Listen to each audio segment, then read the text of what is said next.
All right, so welcome to another episode of the Deals for Dentists podcast. And today we are joined by Dr. Len Tao. He is the dental director of Birdeye, which is all about reviews, everything you need to be found and connected with patients. And you can go to Deals for Dentists and you can find Birdeye's promo offer, which is get $300 off the professional plan paid annually or $25 off if paid monthly.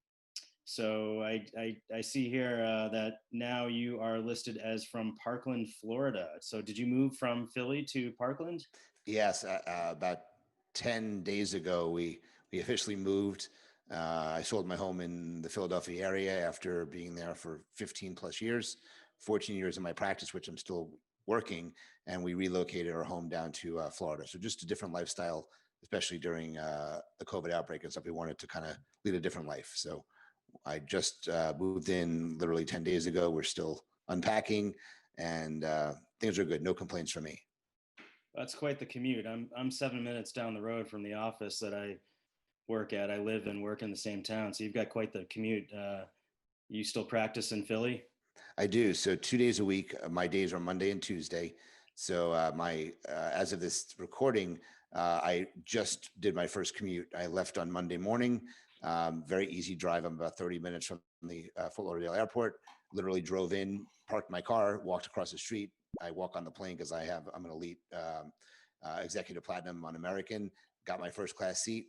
We arrived 25 minutes early.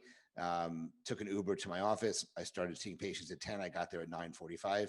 So it was the perfect first commute. Ask me in 3 or 4 months how many times I get delayed and stuff happens, especially with bad weather. But so far, 2 hours and 20 minutes in the air. And then I worked Monday and Tuesday evening, 8:45. I hopped on a plane back to Florida, and I arrived at my home at midnight exactly. So, Wow. so far so good. It worked out great. Had a very productive first week doing this. I think I ended up producing about $27,000 in dentistry in 2 days. So it's definitely worth my time to do the travel. So that's currently where we stand. So yes, I do still practice dentistry in the Philadelphia area. So were you just tired of the winters and you finally made the move down south? I went to Nova in Fort Lauderdale, so I know that South Florida area well. It's like another animal down there, but there's nothing beats the weather down there. Yeah, it was funny. The first week I got introduced to a tropical storm, so there was tons of rain and tons of weather. But no, we definitely wanted it to be in a little warmer climate. My wife's family is down here, her sister and brother-in-law. So we wanted to be a little closer to them. And again, I think just a different lifestyle considering what's going on in the world. And we sold our home and bought a new home down here. So life is good, as I like to say. Yeah, South Florida is just another animal. So I had a classmate. His name was Matt Payne. He was from the South, but he had a T-shirt that said "The South will rise again," and the tip of the southern tip of Florida was cut off. So it's not really considered the South. It's like a whole nother world. I wonder what he's doing now. His name was Payne, and he worked with his father, who was also Dr. Payne. So it was Payne and Payne. Not So a good name for the practice. Yeah, I'm not sure if they changed their name of the practice, but anyway. How did you become the Jedi master or guru of reputation marketing and reviews? And that's pretty much what Birdeye is all about. And I think that I'm a Birdeye customer. We use it in my office, and it's been a game changer for us. And I think it's so important, and it's such a no-brainer, because ultimately when every patient is going to look at your reviews, they're going to look at your website, whether they found you on a billboard or in a newspaper or wherever you're marketing, they're eventually going to look at your reviews and check out your website. So I think it's to have a lot of, especially Google, to have a lot of Google reviews is so important right now. Also, it's fun. It creates a fun culture in the office. When we get a good review, we post it on in the office, and the staff loves it, especially when their name is mentioned, and it's really great for culture as well. So tell us about Birdeye and how you help dentists. So it's interesting enough. I realized very early in my solo career, which I bought a practice from a dentist who unfortunately committed suicide back in March of 2007, I needed a way to kind of make myself different online. And I didn't want to do the traditional means of marketing. So I focused all of my attention online. And I started getting a couple reviews. And back then, 14 years ago, this was not a thing. And people started mentioning, hey, I read the reviews you have. I'm coming in because of that. And something just kind of clicked in my mind. And I said, this is something that's different. It's something that is going to be a game changer. And I made the decision to try and work with companies to get more reviews. And none of them were very good. The products out there were not very good. They weren't easy to use. There was a long process. And like I said, I tried multiple companies. I tried multiple things. And finally, one day I said, you know what?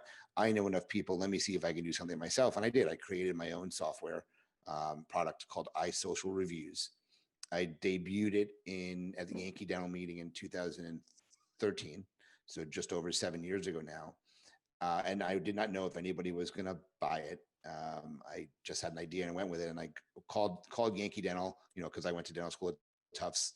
I've been at Yankee many, many years. I called the contact at Yankee and said, hey, I need the cheapest space you have. I don't care if it's in the back, just give me the cheapest space. And it was a relatively affordable price for what I needed, and set up a booth, and 9 dentists bought the product. There were setup fees. There were much higher fees than they are now. But I said, hey, people have interest in this. Let's try this. And I went to Chicago Midwinter and sold more. I went to the AACD, which was in Orlando that year. And it just kind of, went going. And plus I'm a speaker. So I was speaking and selling because my product was easy. It wasn't automated, but it was very easy to use. And lo and behold, a year and a half later, Birdeye came calling after I wrote an article in Dental Town magazine about how bad Yelp can be for your dental business. And they reached out letting me know that they had interest in possibly acquiring me. I wasn't ready for that at that point, but soon later I realized I couldn't grow the business more because I had my dental practice. I still had loans at that point. I mean, anything that happened now is kind of interesting looking back. And finally, I agreed to the acquisition. I joined Birdeye's team. And for the last 6.5 years, I've kind of jumped. I run the dental division now, but I was a consultant in the beginning. They realized how good of a salesperson I was selling it. And that's the story. I mean, I've been with Birdeye that long. I don't own the company, in dental. I'm the face of Birdeye. People think I own the company. I don't. I just run their dental division. And I help with product development. The new product we released in July called Referrals was kind of my baby. And I told them what I wanted to do. And they built something for us as dentists to promote our practices. So I have some influence in the company, but I'm not an owner. But that's kind of the back end story in a little quick rehash of what happened.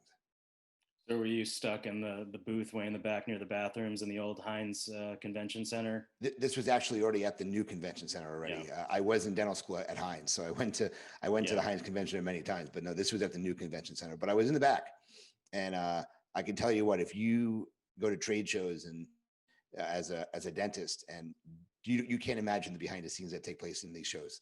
It's pretty amazing. When I first went, I can't believe what it looks like. 12 hours before it starts, and then get there and everything's manicured, looks great. So it's really interesting the different perspective I got from being a vendor. And I mean, that was the start of everything. That was in 2013. I mean, I would probably, maybe I went to 10 shows that year, and it grew up to about 40 plus shows prior to COVID. I was going to a year. I was on the road every single week, traveling, 100,000 miles a year by air. So it was an interesting journey it took me on.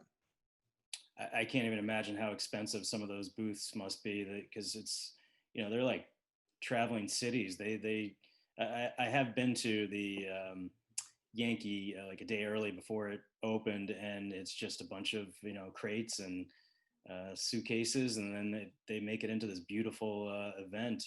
But I can't imagine how expensive it must be to have one of those front of the line booths. That's I don't know how many square feet, but it's funny you mentioned that. I told you I was in the back to begin with. Well, the last Yankee Dental meeting, the last live one, which is in 2020, kind of prior to COVID, we were booth number 500, which was the first booth in the 500 row. So I started all the way in the back, and now we made its way all the way to the front. So, and we had a 10 by 20 booth at most of these bigger meetings now. So like I said, it's been an interesting journey.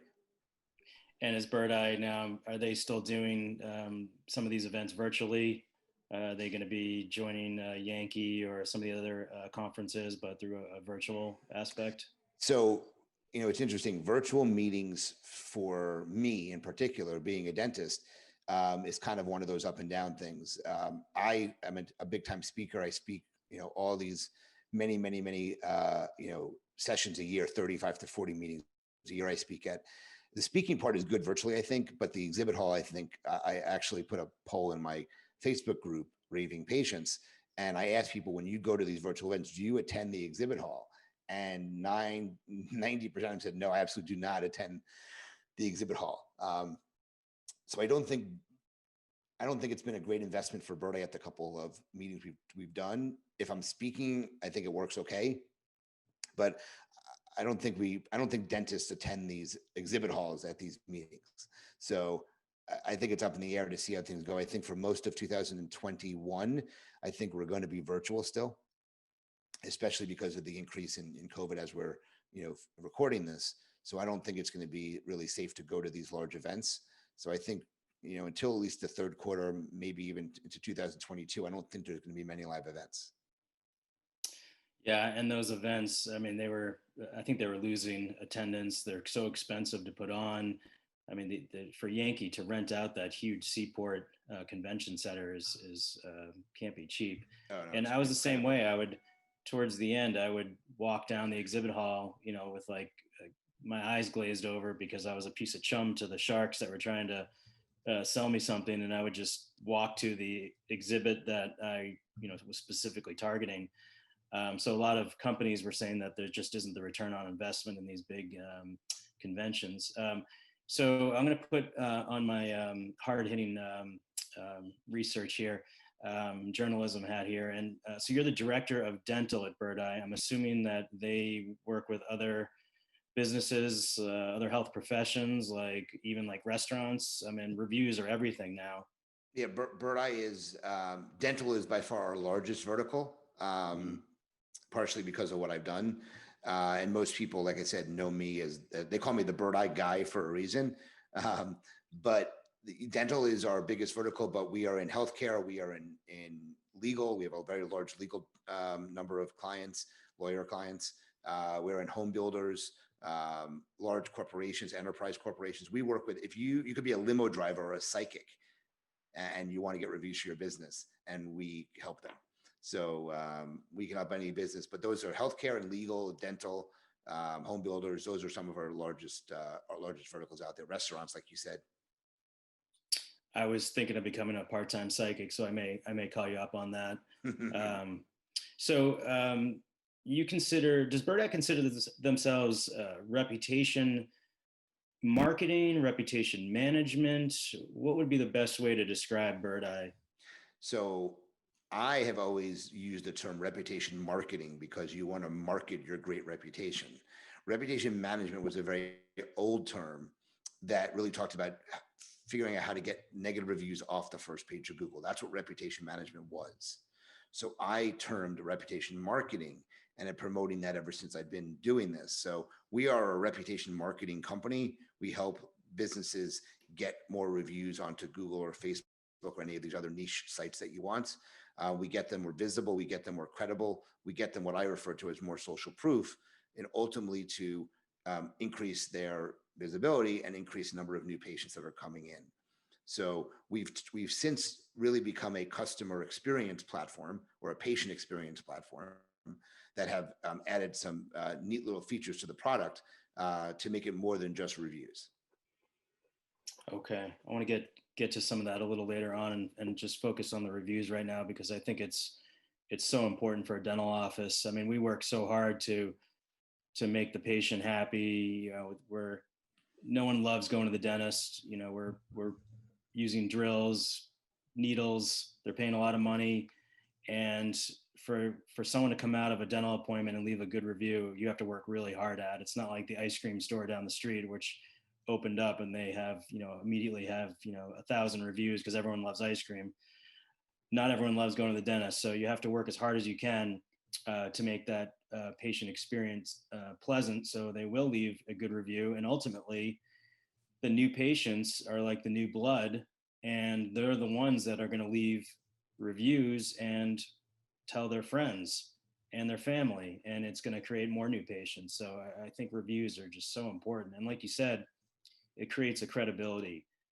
People are want engagement. They want to see what kind of reviews you're getting and decide whether or not you're the office for them. Now, how does it work with Birdeye? Do you integrate with all practice management softwares?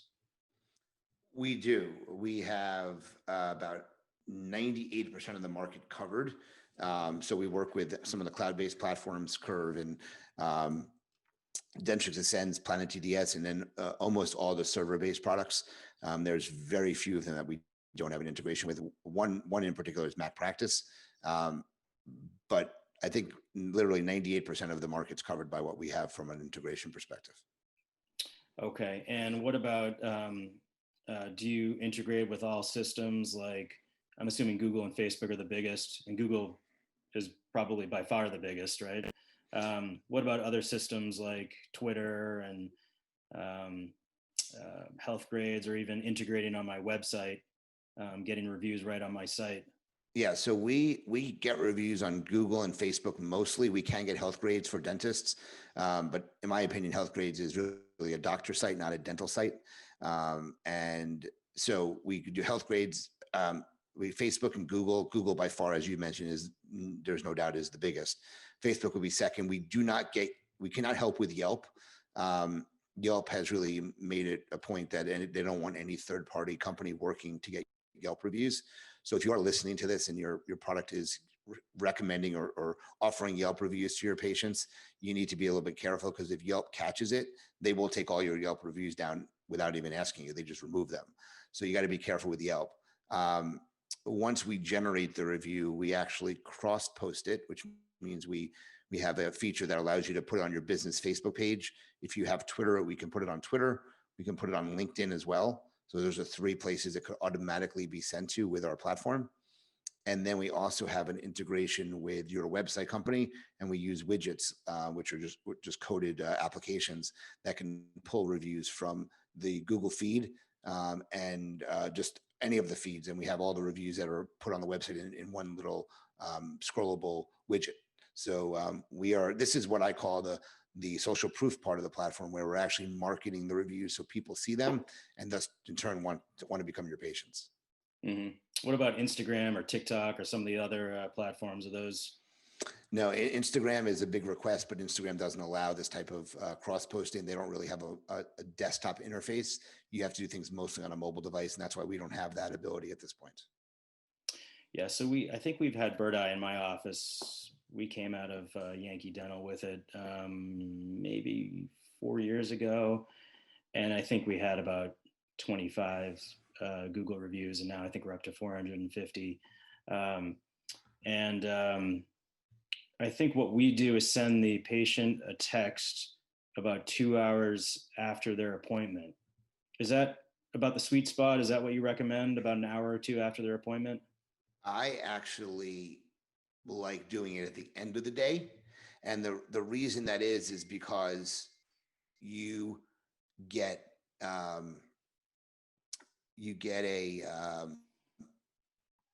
the ability to turn someone off. I like the office to have control. And if you set them to all go out at the end of the day, if somebody has a problem in the middle of the day, you can turn them off so they do not get a review request. If you're sending it out an hour or 2 afterwards, it doesn't give you that ability to do that. So I like it from a perspective of more manual control to do it that way. Yeah, actually, I think we initially had it set up for an hour, and I had actually patients still in the chair, and they were getting the text to leave a review, and they're like, I'm still working on them. We haven't even finished the procedure yet, and they're getting a request for a review. So that's all customizable, correct?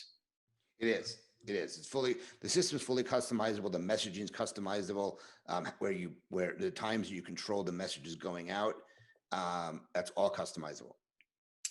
What about the IP address?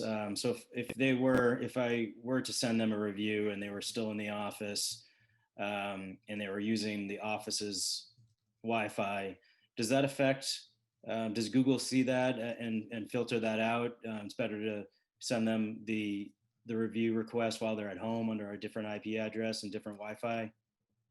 Yeah, so one of the big no-nos is actually having a review kiosk in your office or having the patient do the reviews in the office. And there's two reasons. One is because of IP addresses you mentioned. They do not want similar IPs. If you have too many reviews coming in the same IP address, Google actually will take those down. The other thing is location-based reviews. So we have location services turned on. So if they're coming from the same location, the physical location, that's another reason why Google doesn't like those either. So that's why I recommend when the patient is left, that's when the reviews go out. So you don't have those IP address and location-based issues, which is JPS coordinates basically. Now, is Google constantly changing their rules and their filters? I remember a couple years ago or a few years ago, there was a way that you could actually gate the reviews, and you can actually funnel the patient to whether they're leaving a positive or a negative experience. And if they were going to leave a positive review, then it would funnel them to either Facebook or Google. And then if they were going to leave a negative review, their phone just exploded. No, it would lead them towards leaving more like a direct feedback. But that's gone away, right? Google does not allow that anymore. Well, so this is a big question about, you said gating. So this I get questioned a lot of. So what gating actually means is giving the patient an option of like, would you recommend us, yes or no? Or like thumbs up, thumbs down, which is, and then whichever you selected sent you in another direction. That is gating. You can't do that. That's been ruled out now since April of 2017. So over 3 years ago, you've not been able to do that type of review. Well, basically what Birdeye has is we present a question or a statement, thank you for being our patient. We hope you had a great experience. And we want to get a positive review from you. However, if there's a problem, we want you to contact us directly. And then there's green buttons, which are Google and Facebook, or health grades or anything else you want to add. And then there's a red button, which says contact us directly. So because it's in one screen, and a patient can still technically write a bad review on Google directly for you, okay? Not that it happens, 99% of the time, 99.2% of the time to be exact, the patient hits the red button and leaves feedback directly for the office. So because you have one screen that allows two options basically, and then you send them in the other direction, that is not gated. Okay. Yeah, it's actually really nice that they have that option to leave direct feedback, because if they don't have that option, they're going to leave a bad review. But if they have that direct feedback option, they would much, like you said, 99% of the time, they'd rather do that.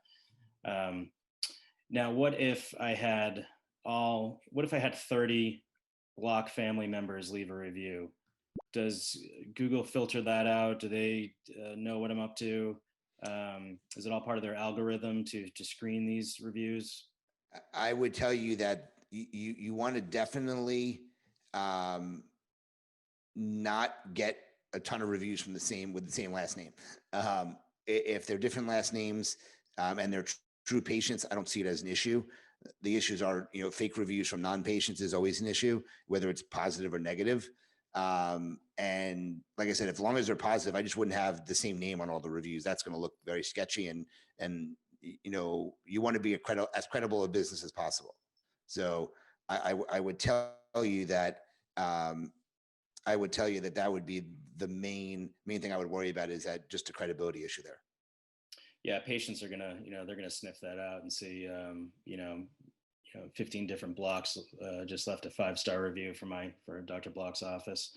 What about double dipping? Can I just had a cleaning, leave a good review, and then I had a filling a week later, leave another review, or does Google just stack those on top of each other? Yeah, so Google will only allow you to do one review through Google My Business, or one review per Gmail account or Google account. So if you were to send a review request, which is one of the reasons why I limit it to one time within a certain time frame, but if someone did a review for you today and then did a new review for you in 3 months under the same Gmail account, all it would do, it would update the review. It wouldn't actually give you an additional review. Okay. Does Google, do they filter some reviews that we don't even know about, that someone left a review and it just is in Google space somewhere? That I remember this happened a while ago. A patient left a review, but then it just popped up like 3 months later. Is that part of their algorithm where they will screen some reviews, and if they don't think it's authentic or organic, and then um, filter it? Does it happen? I've heard stories of it happening, especially with COVID in place. Google was very delayed in actually getting reviews to post. They stopped it completely during COVID. Mhm. Yelp is more known for that, where they literally will take reviews down and they'll put it into a different part of their product. Um, Most Google reviews do post. I haven't seen too many people that said, "Hey, I got a review and I didn't see it post." I have heard many instances where there's actually a Google My Business violation, not a violation with the review itself. So it's not like someone's cursing or anything like that. These are violations with the Google My Business page. It wasn't claimed properly. There's a question about it, and those reviews, your person leaving it will see the review on their end, but the business doesn't see the review posted, and that's happened to a number of different people that I know.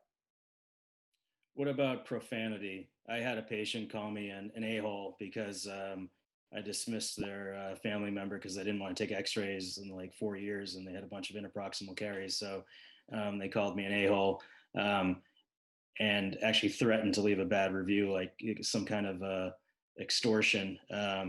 And I don't think they ended up leaving a review, or maybe they did, and there was too much profanity, and Google filtered it out. But does Google take that into effect? They do, but a lot of times I just flag the review, which tells Google, "Hey, check this out," and then they make a decision. It's very hard unless they really. There's a number of reasons why Google reviews are not allowed to be posted. There's a like seven or eight violations that will prevent a review from cursing is one of them, but I've seen plenty of reviews stay with cursing in it. Hmm. So I think it's done on a case by case basis, but it's very difficult to get a Google review to come down by asking Google to do that. So ultimately, if you do get a negative review, your best thing to do is just bury it with positive reviews, right? You're not gonna get that bad review taken down. Right. I've been preaching to the choir for 7.5 years. The best defense against a bad review is more reviews, more positive reviews to bury it.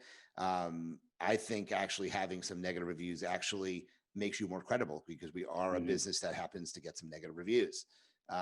If you have all positive reviews, I always like to say, hey, piss a patient off once in a while because you want that negative review to be posted because it makes the other reviews look all credible. That's I have so many patients that come in and say they chose me because yes, I have 300 plus positive reviews, but I have 10 or 15 negatives because look, I always like to say this during my seminars. I'm a New Yorker. I'm living in Philadelphia now, moved to Florida, but I have a New York attitude, and my mouth can get me into trouble. I say things and I Hmm. regret it, and people write bad reviews about that. It's about money. It's about issues that have place in the office. But it's usually about money or running late. Normally, is why you get the bad reviews or bad customer service. Yeah, not typically about your actual dental work. It's about something that happened with insurance, or a payment, or here's one that may make your brain explode. Um, I don't know if you can wrap your head around this one. I actually had someone leave a negative 5-star review for me, and I didn't know what to do. They were complaining, and it like created this Facebook war. Again, it was about X-rays. We dismissed the patient. They kept refusing X-rays, so we dismissed the patient. Probably called me an a-hole again. Um, but I don't know if she clicked the wrong button, but she left me a 5-star review, and then went on to Bash the um, practice. bash me and our policy of X-rays. So from there, I think it immediately got sucked into Facebook, and then it started to create this like Facebook war where some of our other patients were chiming in. Oh, Acton Dental is, they're doing this because this is the standard of care. And so I think the patient was looking for a battle, um, one that I did not want to get involved with. So I was confused on what to do because it was a 5-star review, but she bashed me. So, what do you do in that when that happens? Well, it's two scenarios. One is the other way where you get a 1-star review and it's positive. Okay, Right. those are the best 1-star reviews. Okay, the 5-star review when they bash you is an issue because I don't believe the average patient reads every 5-star review. Okay, um, 1-star reviews they'll read. So if it's a 1-star review that really should be a 5-star, I think that's good. If it's a 5-star that's bad, again, I don't worry about it too much because I don't think people delve into those reviews in huge detail. Um, there's not a whole lot you can do there. I mean, again, I don't recommend suing patients. I don't recommend. You can try to contact them and see if you can get it down by fixing their issue. That's always the best defense. Is take it offline first. Reach out to the patient, contact them via phone or email, see if they'll have a conversation with you, and that's the way I would handle that. But the 5-star review where there's something positive is something that's tough to handle. Yeah, it was a bit strange. Now, what is Birdeye's relationship with Google? Are you considered like a certified reviewer with Google? Does that involve like a envelope of cash, like in The Sopranos, like to Google? Like, how does it work? Like, how do you? Because I know Birdeye, maybe one or two other companies are more like the the more certified review systems. Um, will Google pick up a review because we have a relationship with Birdeye in my office more than maybe another software? So the relationship is that we have to go through a um, kind of a approval stage for the wording and the messaging. We have access to Google's API, and we wouldn't have access if we didn't get that approval. So we just have to get Google's okay to use the verbiage in our messaging to make sure we're not gating reviews. And we've had this partnership with them where they give us access to their API, which a couple other companies have. It's not unique. It's not just exclusive to Birdeye. There are other companies that have the same API because their messaging is within the rights that Google wants you to follow, basically. Mm-hmm. Okay. Now, I've heard the same issues with Yelp. Yelp seems to be like if you want to play, you got to pay. And I think we have like 6 Yelp reviews, and we don't pay. So I'm sure there's other Yelp reviews out there that just aren't being shown because we're not a paying customer. That's a big myth, by the way. That's not true. Okay. So I give a class called Help on Yelp, and a lot of my seminars, a lot of the ones, especially in California, want that because Yelp is tremendous in California. But that's a big myth. There's no correlation between paying them and having reviews show. Okay. Um, there's nothing there that says that. So if you pay, you're still not going to have reviews come out of the filter. If you don't pay, you're not going to have any more reviews go into the filter. It's a fluid thing. They have an algorithm. They want the patients to be active Yelpers in order for the reviews to stick. An active Yelper is someone who has lots of friends, lots of reviews, and they actually use the Yelp app a lot. That is what they consider an active Yelper. And if the patient isn't an active Yelper, which in many towns they're not, because Yelp isn't big and huge in a lot of towns, then Yelp is going to filter that review out, take it down, and put it into the not recommended section. But paying them doesn't change that fact. So you basically pay them for advertising dollars. You pay them to market your business on Yelp, get a premium placement. That's what you're paying them for. You're not paying for anything to happen to the reviews. So you got to be very careful, but they're not extorting money. I've done a lot of research on this. I spoke to a lot of clients about it. Simply the way is, if you're in a town that actually gets a lot of Yelp reviews, get those patients to write Yelp for you. And you can't ask. Yelp doesn't want you to ask for the review. They want it to be organic and natural. So for those that want to get more Yelp reviews, I'll give you a little tip on here. Print out a sign that says, are you a Yelper? Check in on Yelp. So people who are Yelpers know they can check into the office. Okay. Offer them a Starbucks gift card for $10. Offer them something inexpensive, because you can incentivize the check-ins. You can't incentivize the reviews. Mm-hmm. So put the sign up. People who check in $10 Starbucks gift card, Yelp will send these patients an automatic review request at the end of the day. That's a better organic way to get Yelp reviews. Okay. That's interesting. So they can do it on the way in, but not on the way out. So as far as checking in, but not leaving a review. So that's interesting. What about, does Google kind of have the same thing where if there's someone who's an active Googler, that they have more influence and their review will get kind of the top of the list? Because I know my brother-in-law, like he's left like I don't know, 1,000 Google reviews, and he's like a level 5 Googler or whatever they call it. and as soon as he writes a review for a restaurant, it gets immediately shown on the first page of reviews. Um, how does that work? Does Google have like their own system for influencers? They do. They're called local guides. And if you're a local guide, your review has a lot more credibility than not. And when you go to the most relevant reviews, because you can search by most relevant, lowest, highest, most recent, when you go to the most relevant ones, the ones that are from the elite Yelper or the elite Googlers or the local guides, as you call them, they tend to be there. So those are the ones that you see by just looking at the reviews. You have to filter the other ones and use like I said, the newest, the lowest, the highest, that you have to actually filter. It shows most relevant, and those are usually the local guides. Okay, so it's as far as relevancy. Yeah, so before we got Birdeye, Birdeye was it just made it so much less stress. I went to a course, and this was before we had Birdeye, and the lecturer was talking about how important it is to ask for reviews, and the best time to do it was after you finished a procedure on a patient, they were happy, and then you'd ask for a review. I think I did that for about 2 days and just felt awkward about it. So, now Birdeye just does it automatically. So it's one less thing I have to think about. It, does does it work through text? Does it work through email? And is text better because more patients are going to open a text than an email? Exactly right. So we do both text and email depending on what's in the system, in your Dentrix or Open Dental or SoftDent or EagleSoft, whatever your practice management software is. For my practice and many others, the texting is by far gets the best results. Most text messages are open within 2 minutes of getting it. The click-through rate's very high on a text message, close to 30% for me.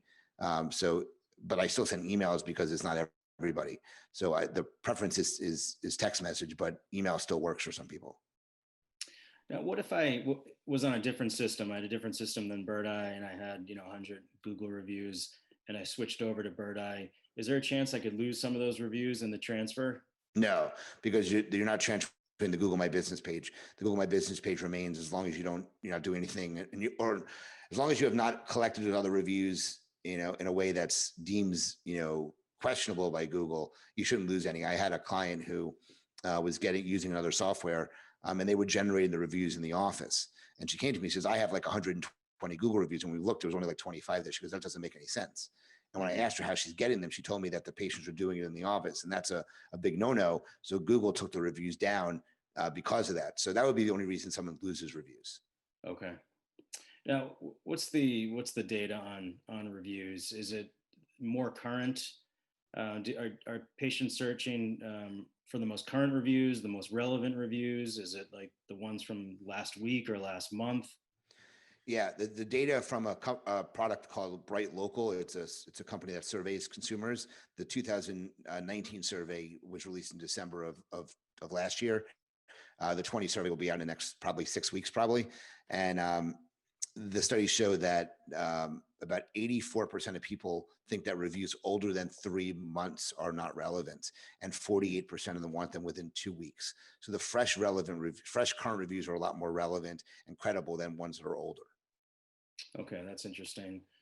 Now, what about the data behind the average number of reviews? We have, does it typically, do you correlate the number of views regarding the number of new patients you have, just the overall active patients? Are new patients more likely to leave a review than existing patients? What are your thoughts on that? I don't know if there's any correlation between a new patient versus old patient leaving reviews, but there's a direct correlation between number of reviews, what are called consistent citations. So your listings are consistent, and ranking on a Google map. So that's local SEO. So for some other dentists who I know, I'm not going to name names here, but they've used other companies and they've just gotten the reviews fixed. They haven't gotten the listings and name, address, and phone number, these citations corrected. So their citations are a mess, and they wonder why they're not ranking at the top of a Google search. And that's because Google wants you to have lots of reviews, consistent citations from a trust factor, and that's what helps you boost you up the rankings. And I'm talking about the map rankings, not the organic rankings. Okay.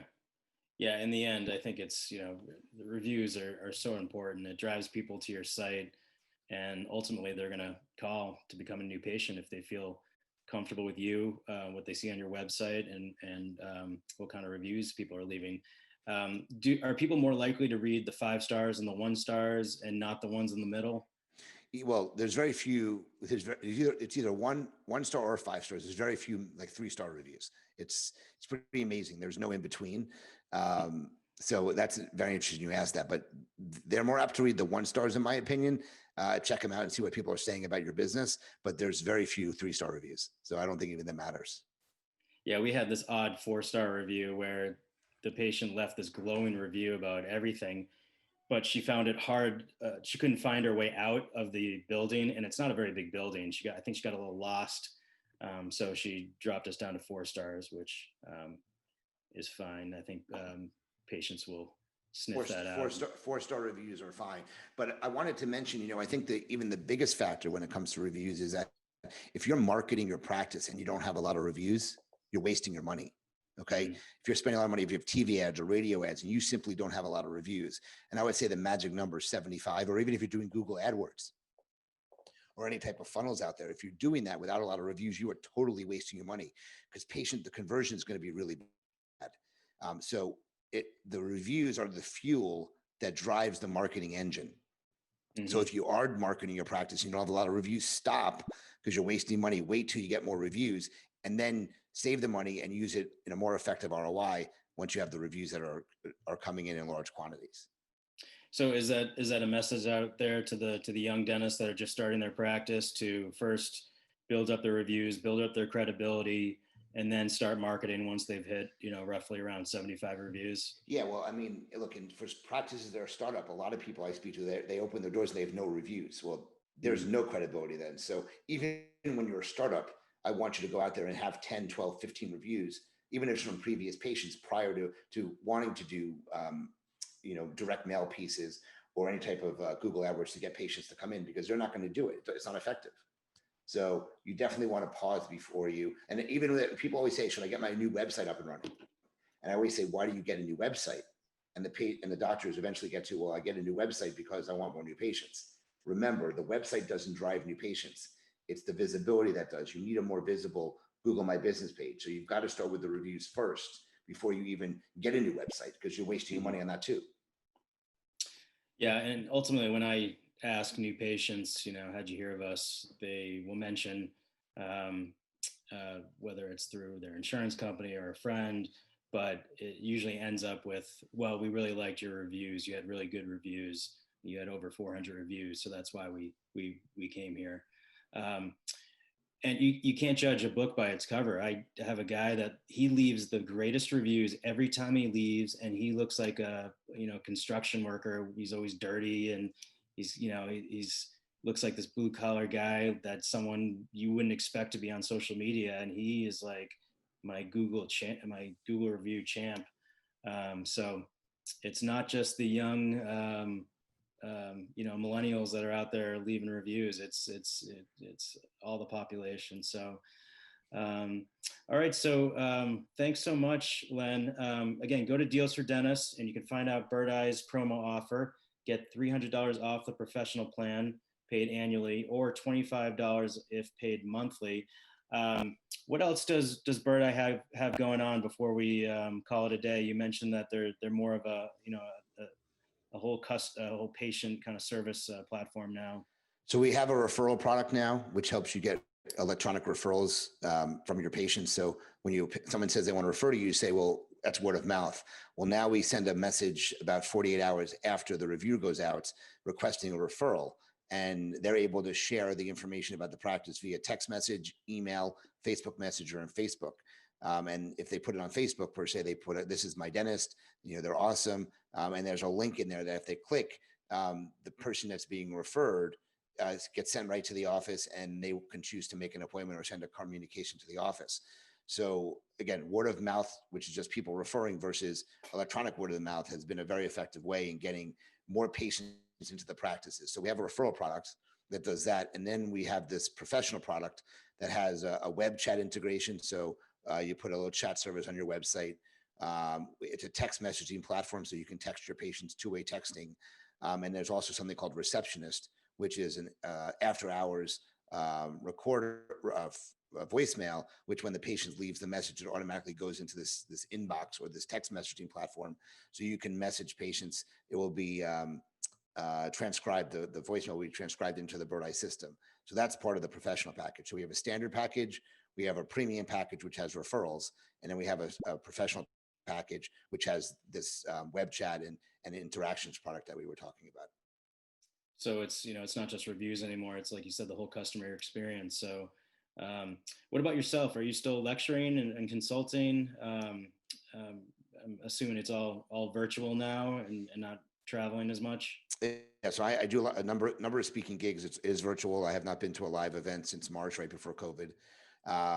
So I do a lot of lecturing. I do a lot of consulting, which I enjoy. So I help practices market them. I was more of a marketing guy than a reputation guy. Now I obviously do a lot of reputation stuff, but I do a lot of marketing consulting. And then I have my own Zoom class, a workshop we call it, called the Art of the Sale, where I help dentists learn how to get higher case acceptance, how to use third-party financing. I have 6 or 7 ones I use in my office, so I talk about how I use that. Verbiage skills, what to say, what not to say, body language skills. So that's my latest thing is this called the Art of the Sale. So it's been a lot of fun for me doing that, where people are actually joining me on my Zoom, and I do this. It had been 3-4 times a week. Now it's down to a couple times a month, but that's a really fun workshop I've been doing as well. So you're helping the dentist with marketing and patient presentation and case acceptance. Correct. And what about Birdeye? What else is on the horizon for Birdeye? You have the customer experience. Anything else in the future? Yeah, we've got some neat things in the pipeline. We're releasing some hopefully appointment reminder stuff down the road with EagleSoft and Dentrix. That's a little bit in the pipeline. We've got some other one's called Places, which helps with getting a little bit more local, like SEO stuff involved there as well. So a lot of things in the pipeline, too many to name.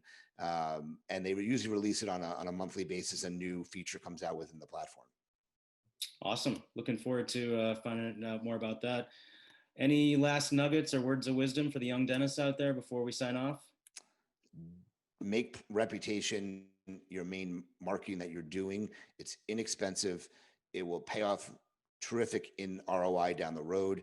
And having a great reputation is like having a really good credit score. If you don't have a great credit score, it's tough to do things out there. If you don't have a great reputation out there, it's going to be hard to attract new patients to your practice. So that would be a big nugget that I give to people listening. Yeah, I feel like the reviews are like the backbone of our marketing. And it's also, like I was saying earlier, it's fun.